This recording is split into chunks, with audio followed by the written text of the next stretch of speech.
Hey friends, if you wish to fix Microsoft C++ runtime library error on Windows, then please watch this video. I will guide you through the resolutions. The first solution is an SFC scan. So search for command prompt in the Windows search bar and click on Run as Administrator.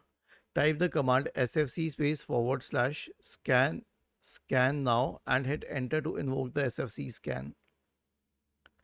The next solution is to reinstall Microsoft C++ redistributable. So here's how we can do that. Search for Microsoft C++ redistributable in the browser and then go to the page for it, the learn.microsoft.com page. Scroll down and click on the x64 version for a 64-bit computer and the x86 version for a 32-bit computer. Okay, mostly we have 64-bit computers these days.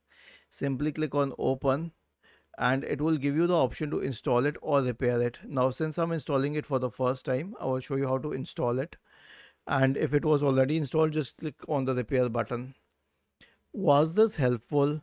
If yes, then please subscribe to the channel. If not, then let us know in the comment section of the video on how we could help you further.